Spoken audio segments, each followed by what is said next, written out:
और news 18 India morning prime में 2024 के चुनाव से जुड़ी बहुत बड़ी खबर। महाराष्ट्र में महायुति में सीटों के बंटवारे पर घमासान जारी है। एकनाथ शिंदे कैंप का दावा है कि वो 2019 में मिली 22 सीटों की मांग कर रही है। शिंदे कैंप का कहना है कि 2019 में शिवसेना को 22 सीटें मिली थी और इस समय भी शिवसेना और सिंबल हमारे पास है, हमें 22 सीट मिले। वहीं दूसरी तरफ अमरावती सीट पर शिंदे कैंप और बीजेपी आमने सामने है। बीजेपी नवनीत राणा को टिकट देना चाहती है, पर शिंदे कैंप अमरावती के लिए अपने नेता को टिकट देने की मांग कर रहे हैं। शिंदे कैंप और बीजेपी में सीट को लेकर चल रहा जो मामला है, अब केंद्रीय गृह मंत्री अमित शाह अब उस पर बीजेपी के नेताओं से आज संभाजी नगर में मीटिंग करने वाले हैं। अमित शाह की मीटिंग के बाद साफ हो जाएगा कि बीजेपी महाराष्ट्र में शिंदे कैंप के साथ कितनी सीटें देने पर सहमत हो रही है।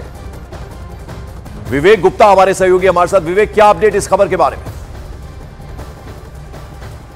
पंकज, देखिए, कुल महाराष्ट्र में लोकसभा की 48 सीटें हैं और जिसमें अब शिंदे कैंप दावा कर रहा है कि उन्हें 22 सीटों पर चुनाव लड़ने के लिए उम्मीदवारी चाहिए, क्योंकि शिंदे कैंप अब क्लेम कर रहा है कि 2019 में जब लोकसभा चुनाव हुए थे, जिस समय बीजेपी और शिवसेना का गठबंधन था, तब शिवसेना को 22 सीटें मिली थी और 22 में से 2019 में 18 सीटें शिवसेना ने जीती थी। अब वही क्लेम अब दोबारा किया जा रहा है और साफ तौर पर शिंदे कैंप के नेता जो हैं और मंत्री हैं वो क्लेम कर रहे हैं कि 2019 में जितनी सीटें शिवसेना को मिली थी उतनी ही सीटें 2024 में भी मिलनी चाहिए, क्योंकि शिवसेना का नाम और शिवसेना का सिंबल अभी पूरी तरीके से एकनाथ शिंदे के पास है, इसलिए सीटों में कमी नहीं होनी चाहिए। हालांकि जो सूत्र बताते हैं कि बीजेपी 22 सीटें देने का मन नहीं बना पा रही है। बीजेपी का साफ तौर पर कहना है कि 18 से 19 सीट शिंदे कैंप को दिए जा सकते हैं, लेकिन शिंदे कैंप का साफ तौर पर कहना है कि कम से कम जो 2019 में जो 22 सीटें थी उन 22 सीटों पर चुनाव लड़ा जाना चाहिए और चुनाव के लिए बाकायदा उन्होंने उम्मीदवार की लिस्ट बना ली है। लेकिन शिंदे कैंप के नेता को यह भी कहना है कि अब तीनों पार्टी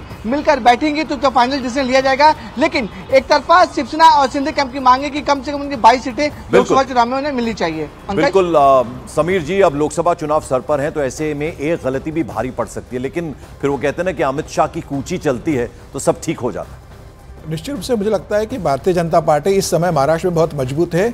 किसी भी स्थिति में एकनाथ शिंदे को 22 सीटें नहीं देगी। भारतीय जनता पार्टी इस बात को जानती है कि एकनाथ शिंदे जरूर शिवसेना तोड़कर आ गए हैं, सिंबल उनके नाम आ गया है, नाम पार्टी का उनको मिल गया है, लेकिन जमीनी स्तर पर जो सेंटिमेंट है वो पूरा एकनाथ शिंदे के साथ नहीं। उद्धव ठाकरे आज भी महाराष्ट्र के अंदर एक ताकत अपने आप को रखते हैं, तो मुझे नहीं लगता कि सारी सीटें जो एकनाथ शिंदे मांग रहे भारतीय जनता पार्टी उन्हें देगी। अजित पवार से भी ये कह दिया गया है कि आपको इतनी सीटें नहीं मिलेंगी। एकनाथ शिंदे से भी कहा गया है कि विधानसभा चुनाव जो महाराष्ट्र चुनाव के 4 महीने के बाद अक्टूबर नवंबर में होंगे, उस समय आपको एडजस्ट किया जाएगा। लोकसभा चुनाव प्रधानमंत्री मोदी के नाम और उनके काम और उनके चेहरे पर लड़ा जा रहा है। ऐसे में भारतीय जनता पार्टी महाराष्ट्र के अंदर एकनाथ शिंदे को 22 सीटें किसी स्थिति में नहीं देने वाली है। बिल्कुल। और इधर इस बीच आपको बता दें, मुंबई में आज महाराष्ट्र कांग्रेस की अहम बैठक होने जा रही है। बैठक में सीट बंटवारे पर चर्चा होगी। बैठक में उम्मीदवार जो कैंडिडेट्स हैं उनके नाम पर भी मंथन किया जाएगा। तो महाराष्ट्र कांग्रेस की भी मुंबई में आज अहम बैठक होने वाली है।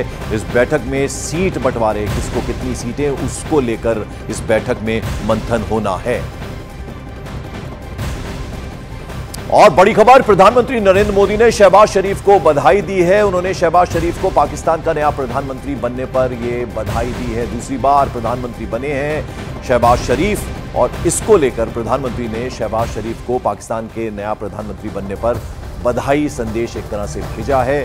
प्रधानमंत्री नरेंद्र मोदी ने शहबाज शरीफ को बधाई दी। आपको बता दें, दूसरी बार पाकिस्तान की बागडोर संभाली है शहबाज शरीफ ने। हालांकि प्रधानमंत्री बनने की जब बात सामने आई तो फौरन कश्मीर का राग एक बार फिर से अलापा शहबाज शरीफ ने। और इस बीच जो बड़ी खबर है वो ये है कि प्रधानमंत्री नरेंद्र मोदी ने ट्वीट कर पाकिस्तान के नए प्रधानमंत्री बनने पर शहबाज शरीफ को बधाई दी है।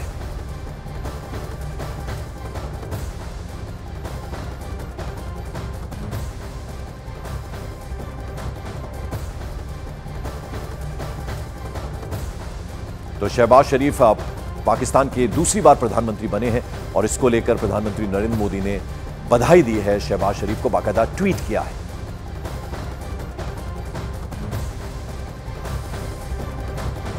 और न्यूज 18 इंडिया मॉर्निंग प्राइम में आज के लिए इतना ही, लेकिन न्यूज 18 इंडिया पर खबरों का सिलसिला जारी रहेगा लगातार।